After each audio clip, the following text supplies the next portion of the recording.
बिस्मिल्लाहिर रहमानिर रहीम। हे समस्त जगतबासी, आज আমি সাহেব আলী চিশতি আপনাদের সামনে যে আলোচনাটি নিয়ে হাজির হলাম, এই আলোচনাটি আজকে একটু অন্যরকম, একটু ব্যতিক্রম, এবং এই আলোচনাটি শুনে কেউ যদি আমলে নিতে পারে ইনশাআল্লাহ সেই ব্যক্তিটি ৩৬ বছর সাধনা করা লাগবে না, ৩৬ বছর তার খাটাখাটনি লাগবে না, তিনি ১২ বছরের মধ্যে একজন মহান আউলিয়া হয়ে যাবেন। আজকের এই আলোচনাটি অবশ্যই আমরা খেয়াল করে মন দিয়ে শুনব। দেখুন, মানুষ চলার পথে শরীয়তের ইবাদত করছে কেউ, কারণ কোনো একদিন কেউ ডাক দিয়ে তাকে নামাজে দাঁড় করে দিয়েছে, অজু করতেছে, নামাজ পড়তেছে, তার ভালো লাগতেছে, এটাই তাই নিজের মধ্যে সেট করে নিয়েছে। আবার কেউ কোনো তরিকতের মানুষের সাথে কথা বলতে বলতে সে এক জায়গায় নিয়ে তাকে মুরিদ করালো, সে আস্তে আস্তে সেই ভাব মতো সে সাধনা করতেছে, অনেক কিছু জানতে পায়, বুঝতে পায়, এটাই তার নিজের মধ্যে সেটিং করে নিয়েছে। এখন সে বলতেছে তরিকা ভালো, এখন সে বলতেছে মসজিদমুখী নামাজি, এটাই ভালো। তো যে যেটার মধ্যে সেটিং হয়েছে, যেটা যার ভালো লেগেছে ওটাই সেট করে নিয়েছে। তবে এখানে কর্মফলের বিষয় আছে। কর্মফলটা কি? তার কর্মফলে আছে সে মুসল্লি হবে, তার কর্মফলে সে মুর্শিদ ধরে সে একদিন আউলিয়া হবে, এটাও কর্মফলে আছে। আচ্ছা, তা আজকের যে আলোচনাটি, যে কেউ যদি চায় সে ১২ বছরের মধ্যে শুধু আউলিয়া নয়, মহান আউলিয়া হয়ে যাবে। দেখেন, এই পৃথিবীতে আমরা চলছি ফিরছি খাচ্ছি, কিন্তু নিজেকে কন্ট্রোল করতে পারছি না। নিজেকে কন্ট্রোল করতে পারছি না, সেটা কোনটা? সেটা হলো, দেখুন, যে আমরা একদিকে দৃষ্টি দিয়েছি, এটা যদি আমি পেতাম, এটা যদি আমার হতো, একটা 10তলা বিল্ডিং দেখেছি, যেরকম একটা 10তলা বিল্ডিংয়ের মালিক হতাম, সুন্দর একটা নারী, সুন্দরী রূপসী হেঁটে যাচ্ছে, যে এরকম একটা সুন্দর মেয়েকে বিবাহ করতে পারতাম। মানে লাগাম ছাড়া একটা মানুষ ৬ রিপু তাকে যা বলাচ্ছে সে তাই বলছে। তার বিবেক, তার জ্ঞান, তার মধ্যে যে পবিত্রতা কিছু আছে, এর কথা শুনছে না, মন ৬ রিপুর সাথে মিশে এগুলো দেখছে। আর যখন সে আল্লাহর ইবাদতে বসে, তখন এই জিনিসগুলো এসে তাকে ধরে কষে। তখন কি হয়? তখন আবল তাবল জীবন চলতে থাকে। যাই হোক, আজকের যে মূলে আলোচনা সেটি আমি বলবো, যে একজন কামেল মুর্শিদের কাছে একজন ভক্ত গিয়েছে, গিয়ে বলতেছে, বাবা, আমি আপনার কাছে একটা আলোচনা করব, এই আলোচনাটা আমার জন্য খুবই গুরুত্বপূর্ণ।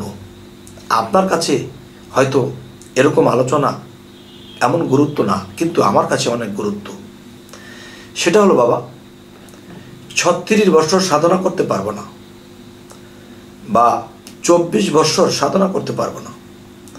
আপনার কাছে এসেছি, আপনি এমন একটা বাক্য, এমন একটা সাধনা দেবেন, যেটা করলে আমি ৩৬ বছরের জায়গায় আমি ১২ বছরে আমি আল্লাহর নিকটবর্তী হব, আল্লাহর আউলিয়া যেন হয়ে যেতে পারি।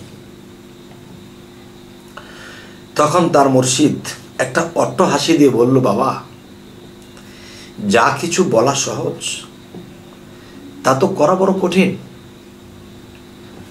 তখন বলল যে, বাবা, যত কঠিনই হোক, ৩৬ বছরের জায়গায় আমি যদি ১২ বছরে আল্লাহর অলি হতে পারি, আউলিয়া হতে পারি, তাহলে যত কঠিনই হোক আমার তা করতে হবে। তখন তার মুর্শিদ তাকে বলল, বাবা শোনো, তুমি আজকের পর থেকে এই নামটা সবসময় জিকির করবে, সবসময় হাঁটা চলা, খাওয়া, ঘুম, নাওয়া, খাওয়া, সবসময় তুমি এই নামটা জপনা করবে। এবং বলে দিলেন, দেখো বাবা, তুমি যদি মহান আউলিয়া হতে চাও, আল্লাহর নিকটবর্তী হতে চাও, তাহলে তুমি আজকে থেকে আমার এই কথাটি মানতে পারবে? হ্যাঁ, বলেন বাবা, পারবো। তখন তার মুর্শিদ বললেন, আজকের পর থেকে একটানা ১২ বৎসর কথা বলতে পারবে না, কারোর সাথে না, কোনো বিষয়ে না, 12 বৎসর পর্যন্ত একদম মুখে ব্ল্যাক টিপ, কোনো কথা বলা যাবে না। পারবে? তখন ভক্তটি চিন্তা করতেছে, এ কোন সমস্যা, কথা বলতে পারবো না? হ্যাঁ, তুমি যদি 12 বৎসরের মধ্যে একটা কথা না বলো, তোমাকে কেউ মারতে আসছে, তোমাকে কেউ দৌড়ান দিচ্ছে, তোমাকে কেউ ঠকাচ্ছে, যা হোক, তুমি একটা কথা বলতে পারবে না। তখন সেই ভক্তটি চিন্তায় পড়ে গেল। চিন্তায় পড়ে বলছে, বাবা, যদি আমাকে বলতেন প্রতিদিন আমাকে 2 মণ বোঝা প্রতিদিন আমি এক জায়গায় নিয়ে 1 মাইল হেঁটে দিয়ে আসব, কিন্তু কথা না বলে থাকা, বাবা, কথা না বলে থাকা এ বড় কঠিন। আর মুখ এমন একটা জিনিস, সে অন্য কিছুকে তুমি কন্ট্রোল করতে পারবে, কিন্তু মুখ কন্ট্রোল করা বড় কঠিন। আর যে পেরেছে সে আল্লাহর আউলিয়া হয়েছে। তাই আমি বলবো, হে সমস্ত জগতবাসী, তার মুর্শিদ তাকে কথা বলতে নিষেধ করলো কেন?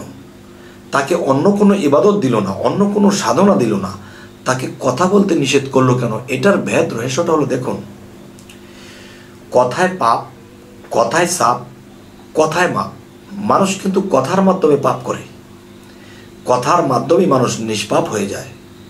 তো এখন আমি বলবো, মানুষ যখন কথা বলতে থাকে, মিথ্যা বের হচ্ছে, কথার মাধ্যমে পাপ হয়ে যাচ্ছে।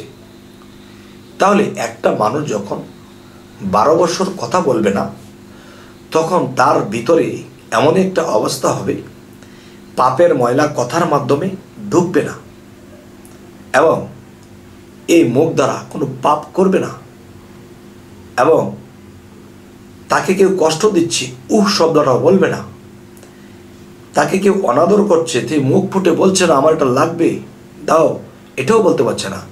তাহলে কথা না বলে কত যন্ত্রণা সইতে হয়। একজন চর দিয়ে চলে গেছে আপনাকে খামাখা, তাকে জিজ্ঞাসাও করতে পারবেন না যে আমাকে চর দিলে কেন।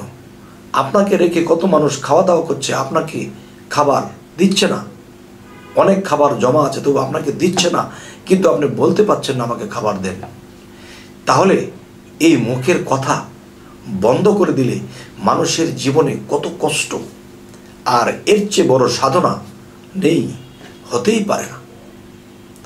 তাই আমি বলবো, কারো মুর্শিদ যদি কাউকে এই সাধনাটা বা এই কথা বলা বন্ধ করে দেয়, তবে 36 বছরের রাস্তা সে 12 বছর লাগবে না, সে জায়গা মতো পৌঁছে যাবে।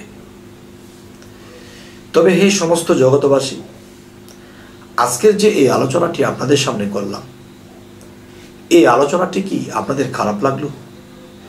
যদি ভালো লাগে, ইনশাআল্লাহ আমাদের চ্যানেলটিকে সাবস্ক্রাইব করে রাখুন, পরবর্তীতে যেন ভালো আলোচনা আপনাদেরকে এনে দিতে পারি। তো সকলে ভালো থাকবেন। আল্লাহ হাফিজ।